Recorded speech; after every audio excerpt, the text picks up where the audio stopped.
నాతో పాటు రావడం జరిగింది.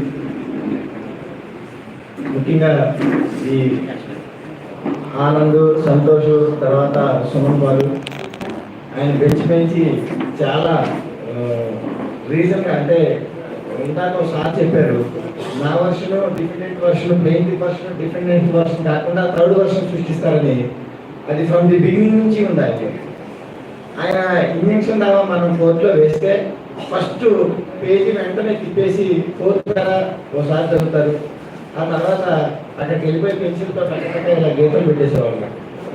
అది మేము వేసి 12 గంటలకు వేసేవాళ్ళం, 1 గంట కల్లా రిటర్న్ వచ్చేది.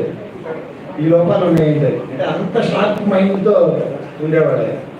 అది ఆయనకి మొదటి నుంచి వచ్చినటువంటి ఆయన ఒకసారి నేను అడిగితే, మేము మీరందరూ మీ జిల్లాలో మీరందరికీ తినడానికి ఉండడానికి బాగా డబ్బు ఉంది కాబట్టి మీరు పెద్దగా కష్టపడేవాడు కాదు, మాకు చదివే ముఖ్యం, మా జిల్లాలో ఉన్న ప్రజలకి చదివే ముఖ్యం, అందువల్ల మేము ఎక్కువ సార్లు చదువుతాం మీకన్నా, మా నాలెడ్జ్ కూడా అలాగే ఉంటుందని చెప్పేవాళ్ళు. అది నిజంగా నాకు అనిపించింది.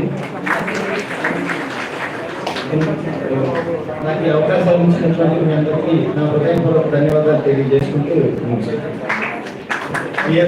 మాట్లాడారు.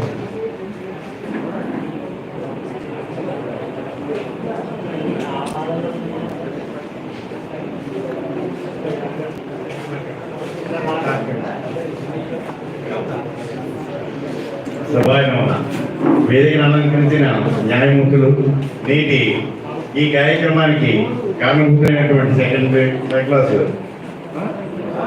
రెడ్డి గారికి, వారి సతీమణికి ప్రత్యేక ధన్యవాదాలు.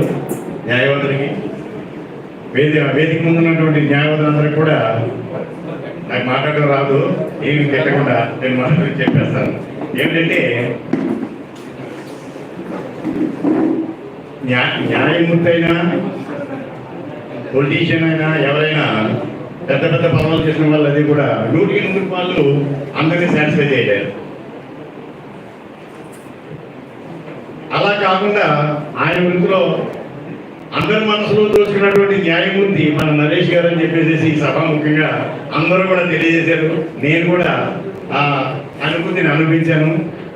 అయితే బాధగా ఉంది, ఇదేంటి నేను అప్పుడే వెళ్ళిపోతున్నారా అని. కాకపోతే తప్పదు, ఉద్యోగస్తులకి తప్పదు కాబట్టి వారికి భవిష్యత్తు అంతా కూడా బాగుండాలని, వారు కుటుంబం పిల్లలతో అభివృద్ధి చెందాలని సర్వదా భగవంతుడి వారికి అన్ని కలగజేయాలని చెప్పేసి ఆశీర్వదిస్తూ నాకు ఈ అవకాశం ఇచ్చినటువంటి భారతదేశం గారికి ధన్యవాదాలు తెలియజేసుకుంటూ వివరిస్తున్నాను.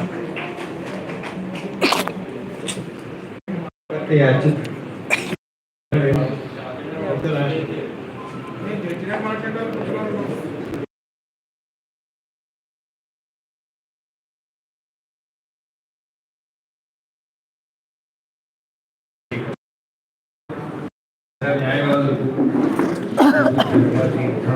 నమస్కారాలు.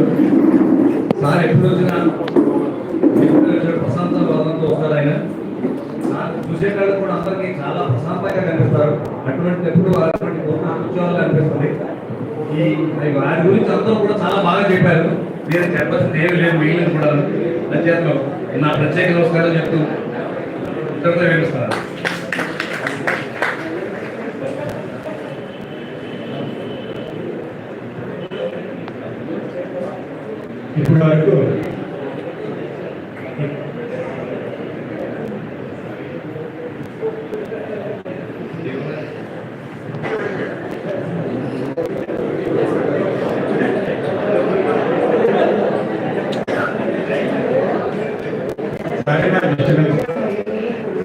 ఇప్పటి వరకు చాలా ఆనందమైంది.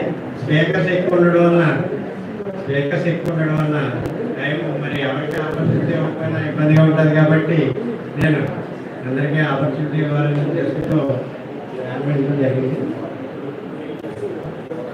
ఇప్పుడు మన జ్యుడిషియల్ ఆఫీసర్స్ వారి యొక్క సందేశాలు ఇస్తారు. ప్రధానంగా ఈ శ్రీనివాస్ ప్రసాద్ గారిని జగన్ రెడ్డి గారి గురించి చెప్పకుండా